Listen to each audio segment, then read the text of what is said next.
आलोचनाएँ किसी को पसंद नहीं, लेकिन आलोचनाएँ तुम्हें ज़िंदा रखती हैं, आलोचनाएँ तुम्हें तुमसे मिलवाती हैं, आलोचनाएँ तुम्हें बताती हैं कि तुम कितना मजबूत हो। Hey everyone, good morning and welcome back to my another video. तो फ्रेंड्स, कैसे हो आप लोग? उम्मीद करती हूँ कि आप सब अच्छे हैं, स्वस्थ हैं, मस्त हैं और अपनी स्टडी में व्यस्त हैं। फ्रेंड्स, मेरी तबीयत कई दिनों से थोड़ी सी डाउन थी, इस वजह से मेरी स्टडी थोड़ी सी डिस्टर्ब चल रही थी। प्रॉपर बंद नहीं थी, बट हाँ डिस्टर्ब चल रही थी। उतने अच्छे से स्टडी हम नहीं कर पा रहे थे। तो फाइनली अभी तबीयत मेरी ठीक है, अच्छा फील हो रहा है। तो मैंने सोचा कि क्यों ना आप लोगों के साथ वीडियो भी शेयर किया जाए और अपने पुराने शेड्यूल पे वापस लौटा जाए। तो चलिए स्टडी कंटिन्यू करते हैं और बहुत सारी बातें करनी है आप लोगों से, क्योंकि जब लंबा गैप हो जाता है ना तो दिमाग में बहुत कुछ आ जाता है, बहुत कुछ। Good morning everyone. तो अभी सुबह सुबह के 6 बजे हैं और मुझे 6 बजे जगने का बिल्कुल भी दिल नहीं करता है, लेकिन 10-12 दिन से जो मैंने अपना शेड्यूल का सत्यानाश कर रखा है, थोड़ा सा आ जाते हैं टाइम पे।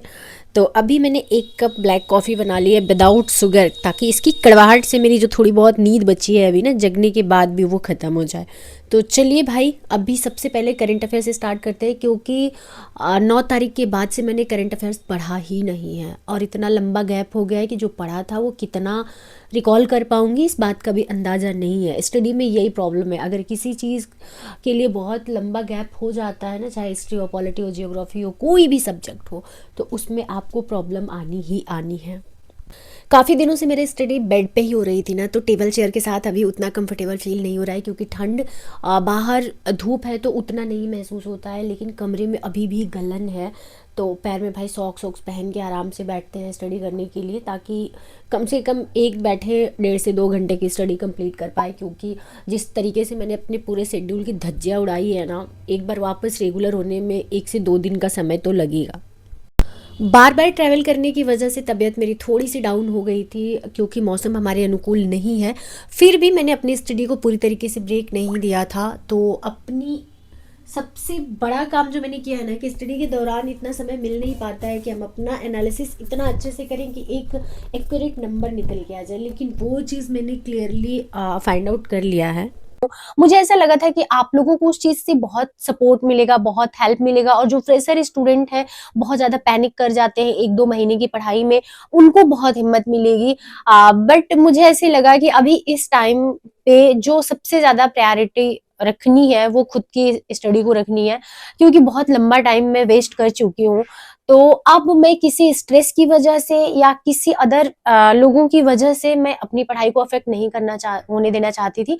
इस वजह से मैंने इस वीडियो को बिना कुछ सोचे समझे मैंने डिलीट कर दिया। बहुत मेहनत लगती है एक वीडियो क्रिएट करने में, कम से कम 1 घंटे एक वीडियो क्रिएट करने में तो जाता ही जाता है। तो 3 वीडियो मेरे पास बनी रखी पड़ी थी, जिसको मैंने डिलीट किया, और वो तीनों वीडियो यकीन मानिए मैंने ऐसे हेल्थ पोजीशन में बनाया था जब वीडियो मैं नहीं बना सकती थी। बहुत ज़्यादा एनर्जी डाउन फील हो रहा था, बहुत पेन था बॉडी में।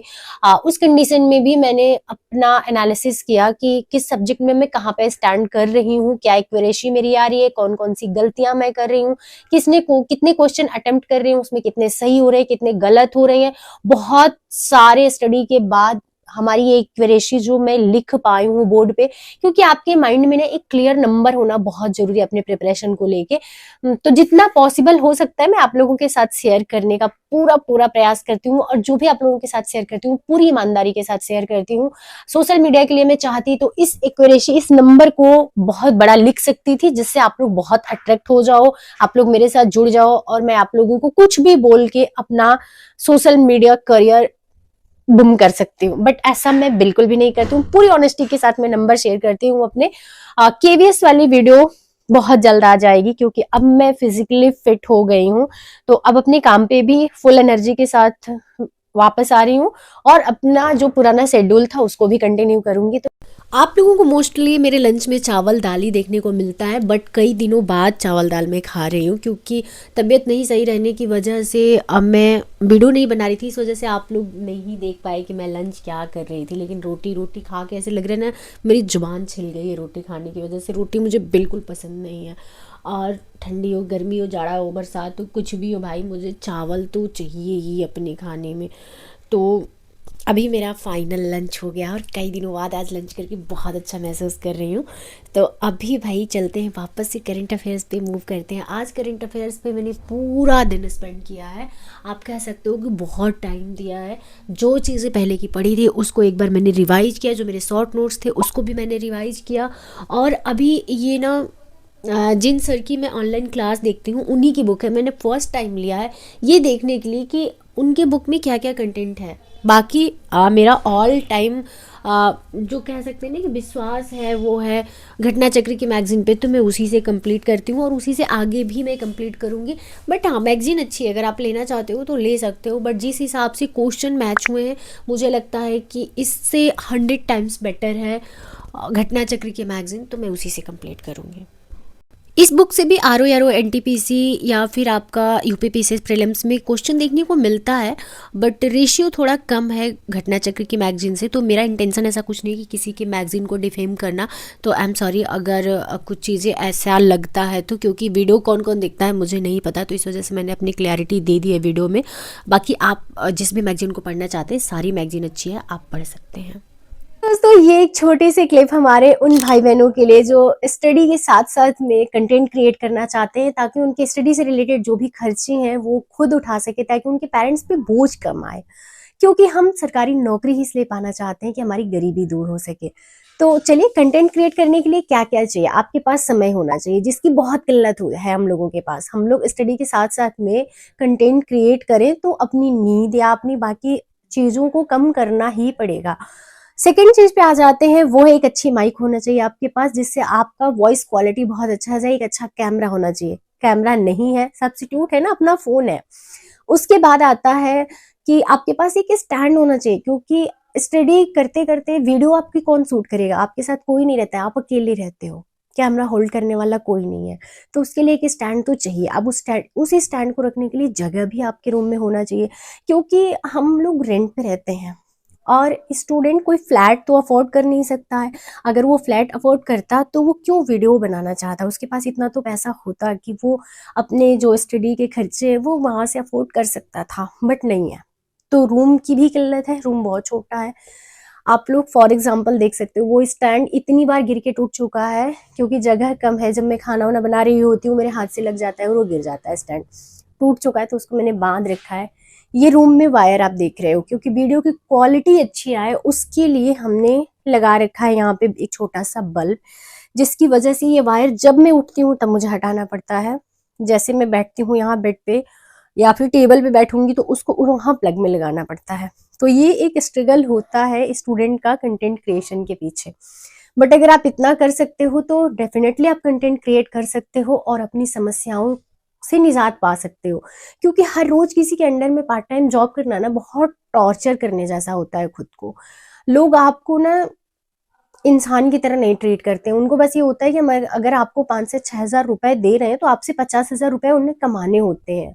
तो उस हिसाब से वो आपको ट्रीट करते हैं। आपके इमोशंस, आपके समय की वैल्यू उनके लिए मायने नहीं रखते। उनके लिए मायने रखती है अपना जो वो दे रहे हैं सैलरी आपको, वो कि उसको हम निचोड़े कैसे। तो हम ये कहेंगे ये बहुत बढ़िया काम है। इसमें आपका मेंटल पीस नहीं जाता है अगर थोड़ी सी समझदारी से आप काम लेते हो और थोड़ी सी आलोचनाओं को झेलने की हिम्मत आप रखते हो। क्योंकि ये भी ओपन प्लेटफॉर्म है, ये सब कुछ देता नहीं है, बहुत कुछ आपसे लेता भी है। बट अगर आप थोड़ी सी समझदार हो और आप जानते हो कि अगर जीवन में आगे बढ़ना है, जीवन में तरक्की करना है, तो आलोचनाओं को झेलना और सहना आना चाहिए आपको। तो 100% ये आपके फेवर की चीजें हैं। और आप यहाँ पे कंटेंट क्रिएट करके स्टडीज से रिलेटेड खर्चे ही नहीं, अपनी फैमिली को भी गरीबी से बाहर निकाल सकते हो। सो फ्रेंड्स, सीज़न का पहला पालक मैं ले आई पालक और बैगन। कल बनेगी पालक की दाल और उसके साथ में आलू बैगन टमाटर का चोखा, जो कि मुझे बहुत ज़्यादा पसंद है। और अगर ये खाना चूल्हे पे बन जाए तो सोने पे सुहागा है।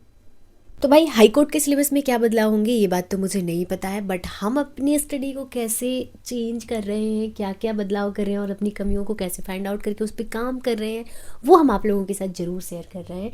तो रीजनिंग मेरी ऑलमोस्ट कंप्लीट है, बट कहीं कहीं पे बहुत ज़्यादा उलझ जाते हैं, जिसकी वजह से समय बहुत ज़्यादा लग जाता है। तो कहते हैं ना कि कुछ क्वेश्चन को सॉल्व करने का ट्रिक बताते हैं टीचर। तो मैं ढूंढ रही हूँ कि कोडिंग डिकोडिंग जो नंबर सीरीज वाला है उसमें मैं समय कैसे अपना कम करूँ। तो बस उसी की तलाश में मैं निकल चुकी हूँ यूट्यूब पे। तो एक बहुत अच्छी क्लास मुझे मिल गई है। अगर ये वाला मैं कंप्लीट कर लेती हूँ और मुझे लगता है कि जो पहले की क्लासेस मैंने कंप्लीट की है उससे मेरे जो टाइम ड्यूरेशन है उसमें सुधार आ रहा है, क्वेश्चन को टैकल करने में मुझे थोड़ा सा इजी हो रहा है, तो मैं ज़रूर शेयर करूँगी। सर का नाम अभी मुझे नहीं पता, तो आप लोग मत पूछना मेरे से कि सर का नाम क्या है, क्योंकि अभी जस्ट आज मेरे फर्स्ट डे इनका क्लास ही देख रही हूँ। फ्रेंड्स, मेरा पूरा प्रयास है कि जब भी मैं हाई कोर्ट का पेपर देने बैठूँ ना, तो मेरे मन में किसी भी सब्जेक्ट को लेके डर या नेगेटिव मार्किंग को लेके कोई डर ना रहे, इतना कॉन्फिडेंट मैं रहूँ।